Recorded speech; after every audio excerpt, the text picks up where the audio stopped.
Donc le cours d'aujourd'hui portera sur le chapitre 1, identification d'espèces chimiques. Dans un premier temps, on peut se demander ce qu'est une espèce chimique. Donc une espèce chimique est définie comme un ensemble d'entités chimiques identiques. Donc toute la matière elle est constituée d'espèces chimiques, donc des molécules, des atomes, des ions. Et par exemple, l'eau c'est une espèce chimique. Le cuivre, il peut être sous forme solide, d'ion, c'est également une espèce chimique. Et j'ai mis également comme exemple le chlorure de sodium, le sel de table. Donc ces espèces chimiques, elles peuvent être classées en deux catégories. Donc, il peut y avoir des espèces chimiques qui sont des corps purs. Bien sûr, les corps purs. Donc un corps pur est constitué d'une seule espèce chimique. Exemple, le dioxygène, il est constitué uniquement de molécules de dioxygène. Le charbon, que l'on utilise l'été pour faire des barbecues, il est constitué uniquement d'atomes de carbone. L'eau, elle est constituée uniquement de molécules d'eau. Donc, tous ces éléments-là sont des corps purs. Si ce n'est pas un corps pur, c'est un mélange. Donc, ce sont deux notions qui sont opposées.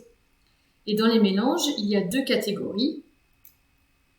Il y a les mélanges homogènes.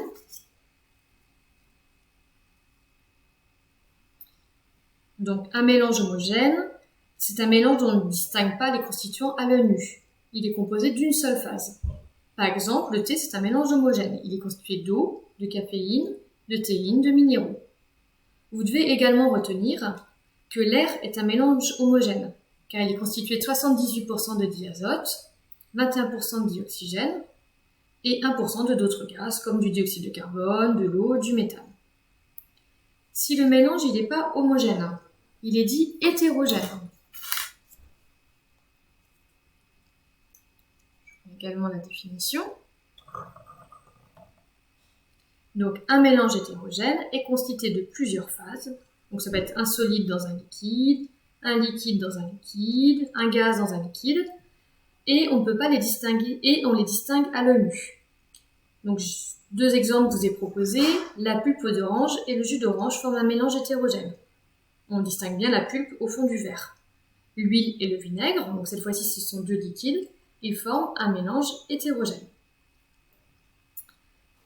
Maintenant, donc le chapitre porte sur l'identification d'espèces chimiques. Il y a plusieurs possibilités pour identifier des espèces chimiques. La première que l'on vous propose en seconde, c'est d'identifier grâce à la masse volumique.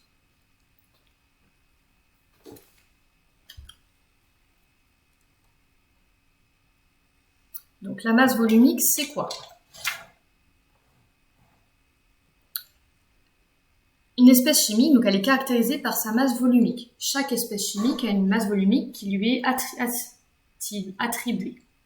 Donc si on connaît la masse volumique d'un échantillon, on peut par comparaison, avec des valeurs qui vous seront données, identifier cette espèce chimique. La définition de la masse volumique, donc on va la noter ρ, cette lettre que vous voyez. Donc c'est la masse volumique d'un échantillon. Matière, c'est la masse en grammes d'un centimètre cube de cet échantillon. Donc l'unité de la masse volumique, c'est en grammes par centimètre cube. Par exemple, l'eau liquide, sa masse volumique, c'est 1 gramme par centimètre cube, à 20 degrés. L'éthanol liquide, c'est 0,789 grammes par centimètre cube. Vous n'aurez pas à apprendre les valeurs de masse volumique, sauf celles de l'eau liquide. Les autres, elles vous seront toujours données dans des exercices. Donc, en mesurant, en trouvant expérimentalement la masse volumique d'un échantillon, on pourra l'identifier en comparant avec des valeurs qui vous seront données. On peut également identifier un échantillon grâce à sa température de changement d'état. Donc, lorsque l'on a de la matière, elle peut changer d'état. Elle peut passer, par exemple, de solide à liquide, de liquide à gaz. Et pour un corps pur, ça se produit à une température qui est donnée. Et donc, la température donnée va dépendre de l'espèce chimique que vous aurez en face, du corps pur que vous aurez en face. J'ai pris comme exemple l'eau. Donc l'eau, on a dit tout à l'heure que c'était un corps pur. Elle est constituée uniquement de molécules d'eau. On connaît, enfin vous devez savoir de votre collège que la température d'ébullition de l'eau pure est de 100 degrés Celsius. Donc ce qu'on pourrait faire comme expérience, c'est d'effectuer une distillation. Donc vous avez le schéma ici. Et si, pour un échantillon inconnu, et si on note sur le thermomètre que la température d'ébullition est à 100 degrés, donc l'apparition des bulles, on pourra dire que le liquide inconnu est de l'eau pure. On peut également faire comme expérience, donc vous savez du votre collège que la température de fusion de l'eau pure est de 0 degrés. Donc si vous avez un échantillon de solide inconnu et que vous voulez l'identifier, on le met sur cet appareil qui s'appelle le banc aux fleurs. On va déplacer l'échantillon de solide sur le banc aux fleurs et à un moment on va se rendre compte que l'échantillon fond, commence à fondre. Donc l'échantillon va commencer de passer de l'état solide à liquide. Et on va noter la température. Si la température relevée de cette fusion est de 0 degrés, on en conclura que l'échantillon était de l'eau pure. Donc, la deuxième méthode d'identification, c'est grâce à la température de changement d'état. Troisième possibilité pour identifier une espèce chimique, ça sera, vous l'avez déjà fait au collège, grâce à des tests chimiques. Les tests chimiques, je vais vous les présenter. Donc les tests chimiques, il y en a 4 que vous devez connaître de votre collège. Donc c'est plutôt les tests chimiques que vous devez connaître du collège, c'est pour le dioxyde de carbone. Donc, pour identifier le dioxyde de carbone, on le mélange avec de l'eau de chaux. Donc l'eau de chaux est initialement incolore. Si l'eau de chaux se trouble, c'est que vous avez du dioxyde de carbone. Vous devez également apprendre le test d'identification du dioxygène.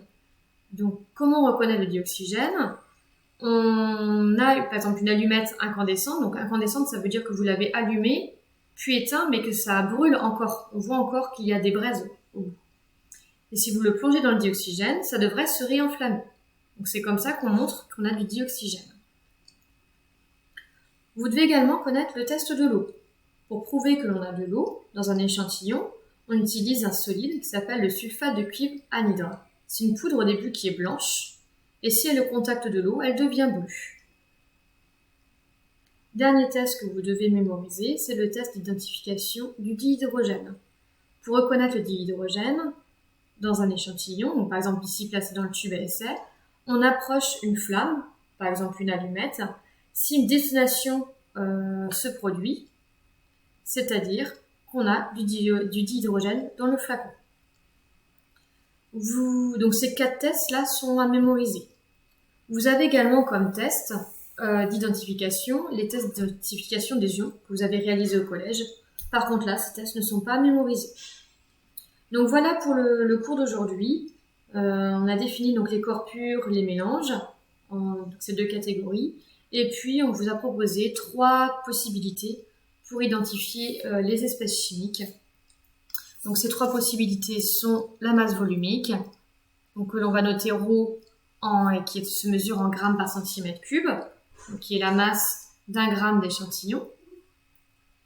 centimètre cube d'échantillon, grâce à la température de changement d'état ou grâce à des tests chimiques.